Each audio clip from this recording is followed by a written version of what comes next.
अध्यक्ष और सभी मेंबरगण और मेरे गांव के बुजुर्ग, पिता तुल्य बुजुर्ग और माताएं बहनाएं, आप सबका मैं यहां आने पर बहुत बहुत स्वागत करता हूं तहे दिल से।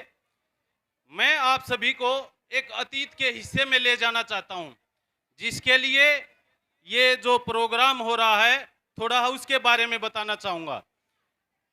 आज से ये बात है 1990 की 1919 की। अंग्रेजी हुकूमत ने जलियांवाला बाग में जो एक नरसंहार किया था, निर्दोष लोगों पर जो गोलियां बरसाई थी, उनको देखकर हर भारतीय की आंखें नम हो गई थी। और एक छोटा सा लड़का उस टाइम पे जिसकी उम्र 12 साल थी, 12 साल की उम्र में आप लोग देखते हैं कि हम यहाँ गलियों में खेलते रहते हैं, अपना बचपन जीवन व्यतीत करते हैं, लेकिन उस छोटे है बच्चे की आप ताकत को देखना कि उन्होंने वहां जाकर देखा और देखकर उसका हृदय विदारक हो गया कि कोई ऐसा कैसे कर सकता है कि ऐसे निर्दोष लोगों पर जानलेवा हमला और गोलियों से उनका कत्लेआम कर सकता है। वहीं खड़े खड़े उस छोटे है बच्चे ने एक कसम खाई कि मैं इस अंग्रेजी हुकूमत को यहाँ से उखाड़ फेंकूंगा। और किस क्रांतिकारी वीर की मैं बात कर रहा हूँ, वो उस सबसे आप वाकिफ हैं, उसका नाम था शहीद भगत सिंह। हाँ जी, शहीद भगत सिंह। मैं उस साहस और वीरता की प्रतिमूर्ति शहीद भगत सिंह को अपनी तरफ से नमन करता हूं। आज हम जो आज़ादी की सांस ले रहे हैं, उसके पीछे अकेले शहीद भगत सिंह का नहीं, अनेकों महापुरुषों का बलिदान, त्याग, तपस्या का और उनकी गौरव गाथा है।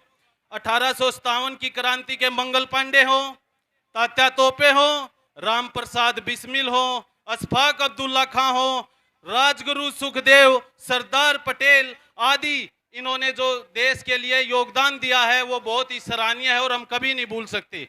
लेकिन हम इस बात से भी अछूते नहीं हैं कि इन वीरों के साथ साथ हमारी वीरंगनाओं ने, हमारी माताओं बहनों ने भी देश के प्रति अपना बलिदान और त्याग दिया है।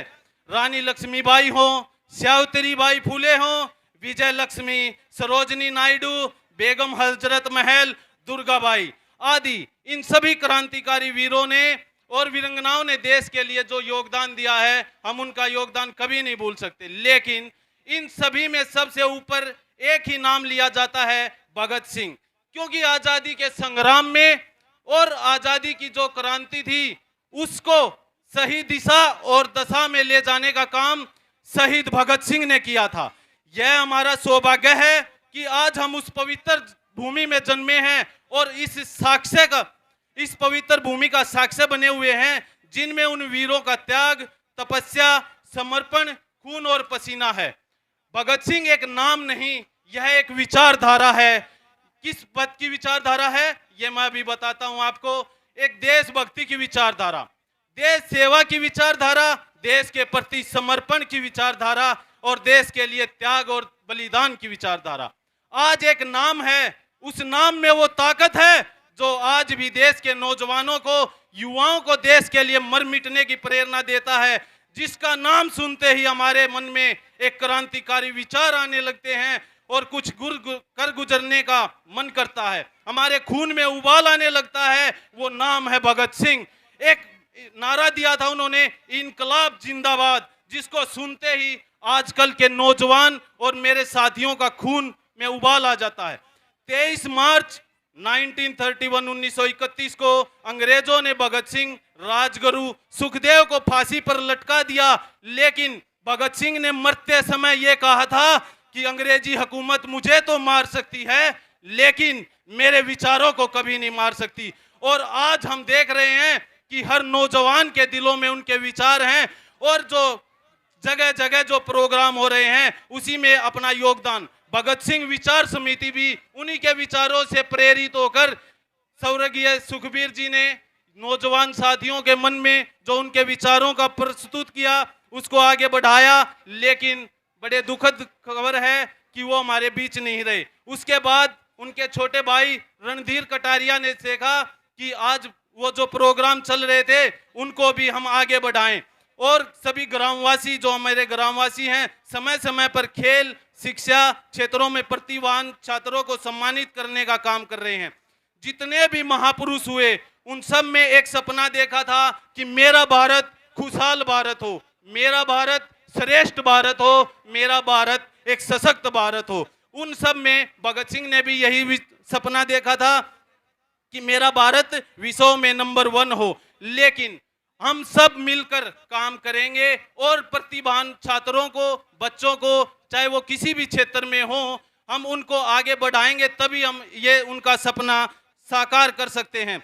सभी युवा उनके विचारों को मन में लेकर आगे बढ़ेंगे और अपने बुजुर्गों का अनुभव की हमें बहुत सख्त जरूरत है, इसलिए हमें उनके सपनों को, भारत को जो सपना उन्होंने देखा था क्रांतिकारी वीरों ने, शहीद भगत सिंह ने, उनके सपने को साकार करने का यही एक समय है। हमें अंत में ज्यादा टाइम नहीं है, लेकिन मैं छोटा है एक वो करता हूं, ना मुझे तन चाहिए ना मुझे धन चाहिए, बस अमन से भरा मेरा वतन चाहिए, बस अमन से भरा मेरा वतन चाहिए। जय हिंद, जय हरियाणा, जय भारत। बहुत अच्छे प्रवीण। मैं आपको सूचना दे रहा हूं, आज के जो हमारे मुख्यमंत्री नेता प्रतिपक्ष एवं पूर्व मुख्यमंत्री भूपेंद्र सिंह हुड्डा अटाल आ गए हैं।